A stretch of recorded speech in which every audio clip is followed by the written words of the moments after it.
Budget friendly ആയി ഒരു യാത്ര പ്ലാൻ ചെയ്തപ്പോഴാണ് കൊച്ചി എന്ന മഹാനഗരത്തെപ്പറ്റി ഞാൻ ആലോചിച്ചത്. യാത്ര തികച്ചും ബഡ്ജറ്റ് ഫ്രണ്ട്ലിയും സന്തോഷവും ആക്കുന്നതിന് സ്വന്തമായി വാഹനത്തിൽ യാത്ര ചെയ്യുന്നത് ഞാൻ ഉപേക്ഷിച്ച് പബ്ലിക് ട്രാൻസ്പോർട്ടിൽ യാത്ര ചെയ്യാമെന്ന് വിചാരിച്ചു. അതുകൊണ്ട് ഞങ്ങൾ ട്രെയിനിൽ കയറി കൊച്ചിയിലേക്ക് പോകാമെന്ന് തീരുമാനിച്ചു. 8:40 കായംകുളം റെയിൽവേ സ്റ്റേഷനിൽ നിന്നുള്ള പരശുറാം എക്സ്പ്രസ് കയറി കൊച്ചിയിലേക്കുള്ള യാത്ര ഞങ്ങൾ ആരംഭിച്ചു. 2.5 മണിക്കൂർ കൊണ്ട് പരശുറാം എക്സ്പ്രസ് ഞങ്ങളെ എറണാകുളം നോർത്ത് റെയിൽവേ സ്റ്റേഷനിൽ എത്തിച്ചു. പ്രഭാത ഭക്ഷണമായി മലയാളികളുടെ തനത് വിഭവമായ പൊറോട്ടയും ചിക്കനും കഴിച്ച് ഞങ്ങൾ തുടർന്നുള്ള യാത്രകളെക്കുറിച്ച് പ്ലാൻ ചെയ്തു. എറണാകുളം നോർത്ത് റെയിൽവേ സ്റ്റേഷനിൽ നിന്നും യൂബർ ടാക്സി വിളിച്ച് ഞങ്ങൾ മട്ടാഞ്ചേരിയിലേക്ക് യാത്ര തിരിച്ചു. ടാക്സി ഇറങ്ങി ഞങ്ങൾ ആദ്യമെത്തിയത് മട്ടാഞ്ചേരിയിലെ കൊട്ടാര സമുച്ചയത്തിലേക്കാണ്. ഒരാൾക്ക് 10 രൂപ നിരക്കിൽ ടിക്കറ്റ് എടുക്കണം. ആ ടിക്കറ്റ് എടുത്ത് ഞങ്ങൾ കൊട്ടാരത്തിനുള്ളിൽ പ്രവേശിച്ചു. എന്നാൽ കുട്ടികൾക്ക് ഈ ടിക്കറ്റ് എടുക്കേണ്ടതില്ല. രാജഭരണകാലത്ത് അവർ ഉപയോഗിച്ചിരുന്ന പല്ലക്കുകളും അവർ ധരിച്ചിരുന്ന വസ്ത്രങ്ങളും അവർ ഉപയോഗിച്ചിരുന്ന ആയുധങ്ങളും അങ്ങനെ പല പല കാഴ്ചകൾ കണ്ട് ഞങ്ങൾ മുന്നോട്ട് നീങ്ങി. കൊച്ചി രാജ്യത്തിന്റെ ഭരണപ്രദേശങ്ങളും അവരുടെ അതിർത്തികളും അവിടെ ആലേഖനം ചെയ്തിട്ടുണ്ട്. നമ്മുടെ നാട്ടിലെ ടൂറിസ്റ്റ് ഗൈഡുകൾ വിദേശികൾക്ക് കൃത്യമായി പറഞ്ഞു കൊടുക്കുന്നത് കേൾക്കാൻ തന്നെ രസമുള്ള കാര്യമാണ്. കൊച്ചി രാജ്യത്തിൽ അന്ന് പ്രചാരത്തിലിരുന്ന പല നാണയങ്ങളും നമുക്ക് ഇവിടെയായി കാണാം. നമ്മുടെ രാജാക്കന്മാരുടെ So here we can see the movements of the royal family, and you can see. We are taking the video.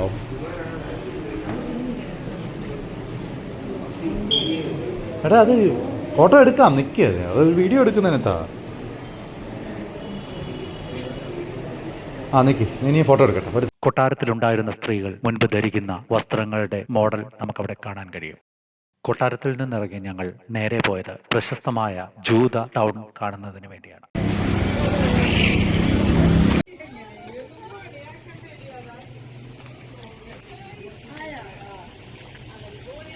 കരകൗശല വസ്തുക്കളുടെ ഒരു പറുദീസ തന്നെയാണ് ജൂത സ്ട്രീറ്റ്. ഇരുവശങ്ങളിലും ധാരാളം കടകളിൽ കരകൗശല വസ്തുക്കൾ നിരത്തി വെച്ചിരിക്കുന്നത് നമുക്ക് കാണാൻ കഴിയും. ഒന്നും വാങ്ങിയില്ലെങ്കിലും പലതര കാഴ്ചകൾ കണ്ട് മുൻപോട്ട് നടക്കുന്നത് വളരെ സന്തോഷകരമായ ഒരു കാര്യമാണ്. അല്ലെങ്കിലും സ്വദേശികളായ നമ്മൾക്ക് പ്രത്യേകിച്ച് അവിടെ വാങ്ങിക്കാൻ ഒന്നും തന്നെയില്ല. ഇതെല്ലാം വിദേശികളെ ആകർഷിക്കാൻ വേണ്ടി വെച്ചിരിക്കുന്ന സാധനങ്ങളാണ്. നടരാജ വിഗ്രഹം സൈഡിൽ കൂടെ പോവണേ. അമ്പമ്പോ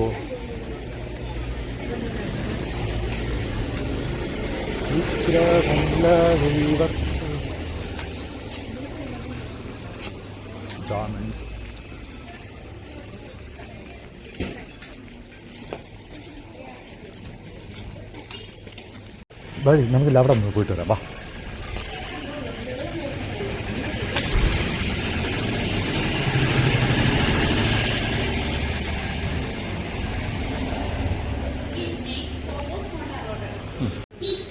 കുറച്ച് കാഴ്ചകൾ റെക്കോർഡ് ചെയ്ത് മുമ്പോട്ട് പോയപ്പോൾ മലയാളിയായ ഒരു അമ്മച്ചി ഇറങ്ങി വന്ന് ഫോട്ടോസ് ആർ നോട്ട് അലോട്ടഡ് എന്ന് പറഞ്ഞു. അതുകൊണ്ട് ഞങ്ങൾ വീണ്ടും ദിശ മാറ്റി വേറെ ദിശയിലേക്ക് യാത്ര തുടങ്ങി. റോഡിൽ ഇരുവശങ്ങളിലും വെച്ചിരിക്കുന്ന സാധനങ്ങൾ നമുക്ക് വീഡിയോ റെക്കോർഡ് ചെയ്യുന്നതിന് കുഴപ്പമില്ല. എന്നാൽ കുറച്ച് അകത്തോട്ട് വെച്ചിരിക്കുന്ന സാധനങ്ങൾ റെക്കോർഡ് ചെയ്യുമ്പോഴാണ് അവർ സമ്മതിക്കാത്തത്.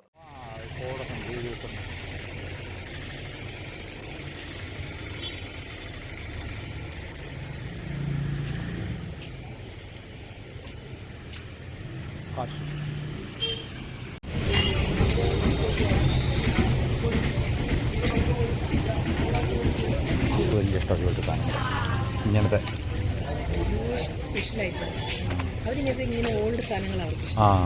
ഇത് അവരൊക്കെ അവരായിരുന്നു. സാറാ കോഹൻ, ഇതാണ് സാറാ കോഹൻ.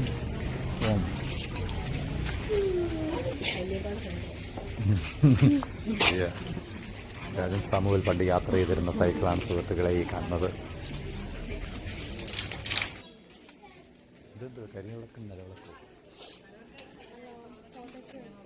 സുഗന്ധം പരത്തുന്ന വിവിധ തരം തിരികളുടെ ഒരു വലിയ ശേഖരം തന്നെ നമുക്കവിടെ കാണാൻ കഴിയും.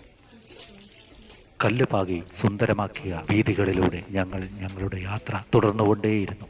മുൻപോട്ട് നടന്ന് ഞങ്ങൾ അവസാനം വളരെ പ്രശസ്തമായ മട്ടാഞ്ചേരിയിലെ ജൂത സിനഗോഗിന്റെ മുൻപിൽ എത്തിച്ചേർന്നു. എൻട്രി ഫീസ് എടുത്ത് ഞങ്ങൾ സിനഗോഗിന്റെ ഉള്ളിലേക്ക് പ്രവേശിച്ചു.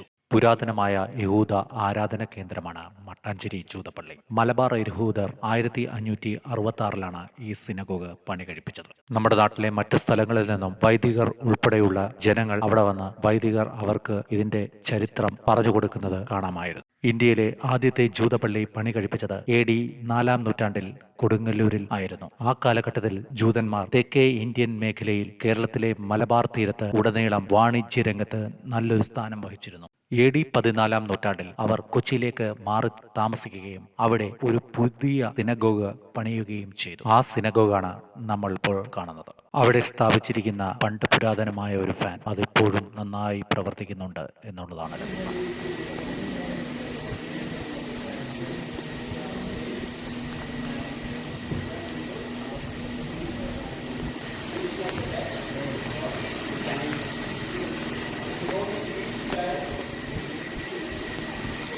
ആ നല്ല കാഴ്ചകളും കണ്ട് കുറേ സമയം ഞങ്ങൾ ആ സിനഗോഗിന്റെ അകത്ത് ചിലവഴിച്ചു.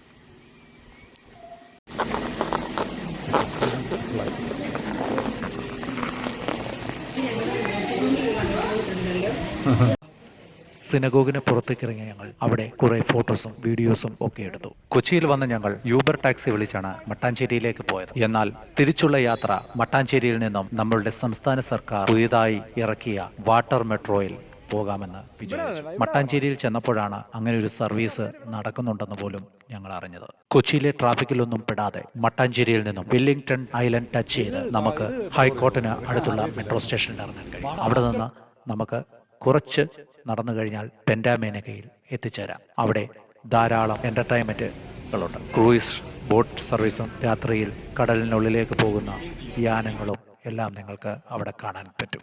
മട്ടാഞ്ചേരിയിൽ നിന്നും ബോട്ട് വിട്ട് കഴിഞ്ഞാൽ ആകെയുള്ള സ്റ്റോപ്പ് വെല്ലിംഗ്ടൺ ഐലൻഡ് ആണ്. അടുത്ത സ്റ്റോപ്പ് ഹൈക്കോർട്ട് ജംഗ്ഷനിലെത്തും. കൊച്ചിയിലെത്തുന്നവരെല്ലാം ഇതൊന്ന് എക്സ്പീരിയൻസ് ചെയ്യുന്നത് വളരെ നല്ലതാണ്. നല്ല സുഖമുള്ള യാത്രയാണ്. പെട്രോളോ ഡീസലോ ഒന്നും കൊണ്ടല്ല ഇത് പ്രവർത്തിക്കുന്നത്. ഇതൊരു ഇലക്ട്രിക് ബോട്ടാണ്. എന്നാൽ ഒരു കുലുക്കോ ഇളക്കമോ ഒന്നും നമുക്കിതിൽ കാണാൻ കഴിയില്ല. വളരെ സുഖകരമായ ഒരു യാത്രയാണ് വാട്ടർ മെട്രോ.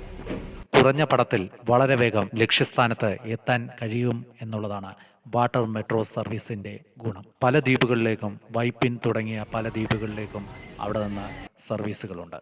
അല്പസമയത്തെ യാത്രയ്ക്ക് ശേഷം ഞങ്ങൾ ഞങ്ങളുടെ സ്റ്റോപ്പായ ഹൈക്കോർട്ട് ജംഗ്ഷനിൽ എത്തിച്ചേർന്നു. ഇറങ്ങുമ്പോൾ വളരെ നല്ല മഴയാണ് പുറത്തുണ്ടായിരുന്നത്. മേനക ജംഗ്ഷന് അടുത്തുള്ള ഒരു ബേക്കറിയിൽ കയറി ഞങ്ങൾ കുറച്ച് ലഘുഭക്ഷണങ്ങളും ചായയും കുടിച്ചു. പുറത്ത് അതിഭയങ്കരമായ മഴയാണ്. അതുകൊണ്ടാണ് കുറച്ച് സമയം കൂടി ഇവിടെ ചെലവഴിക്കാമെന്ന് വിചാരിച്ചത്. വാട്ടർ മെട്രോയിൽ നിന്ന് ഇറങ്ങി ഞങ്ങൾ നേരെ ഒരു ഓട്ടോ പിടിച്ച് ഇടപ്പള്ളിയിലുള്ള ലുലു മോളിലേക്ക് യാത്ര ചെയ്തു. ഒരു ദിവസം മുഴുവൻ കണ്ടാൽ തീരാത്ത അത്രയും കാഴ്ചകളുണ്ട് ലുലു മോൾ. പർച്ചേസ് ചെയ്യാനാണെങ്കിൽ ഒരുപാട് കാശാകുമെങ്കിലും വെറുതെ കാണുന്നതിന് നമുക്ക് ചിലവൊന്നുമില്ലല്ലോ. ഇന്റർനാഷണൽ ബ്രാൻഡുകൾ കൊണ്ടും ഇന്ത്യൻ ബ്രാൻഡുകൾ കൊണ്ടും സമ്പൽ സമൃദ്ധമാണ് ലുലു മോൾ. കാണുന്നതിന് നമുക്ക് പൈസ ഒന്നും കൊടുക്കണ്ടല്ലോ. ലുലു മോളിൽ വന്നാൽ നിങ്ങൾക്ക് ആവശ്യമായ എല്ലാ സാധനങ്ങളും അവിടെ നിന്ന് വാങ്ങിക്കാവുന്നതാണ്. ഹൈപ്പർ മാർക്കറ്റിൽ കയറിയാൽ വീട്ടിലേക്ക് ആവശ്യമുള്ള A to Z സാധനങ്ങളും നമുക്ക് അവിടെ നിന്ന് ലഭിക്കും. നടന്ന് ക്ഷീണിച്ച ഞങ്ങൾ ഫലൂഡ നേഷനിൽ നിന്നും 5 ഫലൂഡയും വാങ്ങിയിരുന്നു. റേറ്റ് കത്തിയാണെങ്കിലും സാധനം സൂപ്പർ തന്നെയാണ്. കാശ് കൊടുത്താൽ നല്ല സാധനം നമുക്ക് വാങ്ങിക്കഴിക്കാം. മാള് മുഴുവനും കറങ്ങിക്കണ്ടതിന് ശേഷം വീട്ടിലേക്കുള്ള സാധനം വാങ്ങിക്കാനായി ഞങ്ങൾ ലുലു ഹൈപ്പർ മാർക്കറ്റിലേക്ക് കയറി. പല സാധനങ്ങൾക്കും നല്ല ഓഫറുകൾ ഉണ്ട് എന്നുള്ളതാണ് ലുലു മാളിൻ്റെ ഒരു പ്ലസ് പോയിന്റ്.